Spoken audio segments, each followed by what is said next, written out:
मुंबई अहमदाबाद राष्ट्रीय महामार्गावर सध्या पोलिसांनी आपला बंदोबस्तात वाढ केलेली आहे। काल याच ठिकाणी मुंबई अहमदाबाद राष्ट्रीय महामार्गाच्या चिंचोटी या ठिकाणी मोठ्या प्रमाणात हिंसक वळण लागलेलं होतं। पोलिसांवरही दगडफेक करण्यात आली होती आणि पोलिसांच्या गाड्याही फोडण्यात आलेल्या होत्या आणि या प्रकरणी नायगाव पोलिसांनी 11 जणांवर गुन्हे दाखल केलेले आहेत। आज सकाळपासूनच मुंबई अहमदाबाद राष्ट्रीय महामार्ग सुरळीत सुरू आहे आणि या ठिकाणी पोलिसांचा बंदोबस्तात वाढ करण्यात आलेली आहे। पोलीस अलर्टनेसमध्ये आहेत। या ठिकाणी जे अत्यावश्यक सेवेतील वाहनं आहेत त्यांना कोणतीही बाधा पोहोचू नये, त्यांना कोणताही अडथळा होऊ नये यासाठी पूर्णपणे मुंबई अहमदाबाद राष्ट्रीय महामार्गावर अशा प्रकारे पोलीस जागोजागी तैनात आहेत। आपल्यासोबत बोलण्यासाठी पोलीस सहाय्यक आयुक्त पोलीस निरीक्षक सहाय्यक पोलीस निरीक्षक शैलेंद्र पाटील सर आहेत। सर काय सांगाल, कसा बंदोबस्त आहे आणि कालच्या घटनेनंतर किती गुन्हे दाखल करण्यात आलेले आहेत? हायवेवर योग्य तो बंदोबस्त नेमण्यात आलेला आहे। कालच्या काही गोष्टी गैरसमजांमुळे झालेल्या आहेत।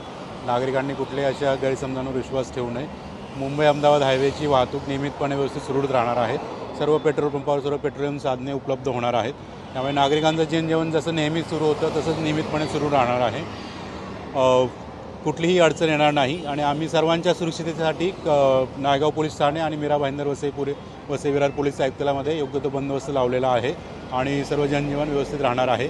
ज्यापैकी काही लोकांचे ग्रीव्हन्सेस आहेत, लोकांना असं आव्हान आहे की ते प्रशासकीय पद्धतीने त्याची दखल प्रशासन नक्कीच घेणार आहे आणि सर्व गोष्टी हे नागरिकांसाठी असतात। सर्व आम्ही प्रशासन नागरिकांच्या सेवेसाठी आहोत। नागरिकांचे काही अडचणी असतील त्या प्रशासकीय स्तरावर दखल घेऊ, त्याची निश्चित सोडवणूक होणार आहे। काल या ठिकाणी काहीतरी हिंसक वळण लागलेलं होतं, त्याच्यावर किती गुन्हे दाखल करण्यात आले, कसं काय कंट्रोल आहे? त्याच्यावर एक गुन्हा दाखल करण्यात आलेला आहे आणि त्याची जी कायदेशीर प्रक्रिया आहे ती चालू आहे। नक्कीच पोलीस आता पूर्णपणे मुंबई अहमदाबाद राष्ट्रीय महामार्गावर अलर्टनेसमध्ये आहेत।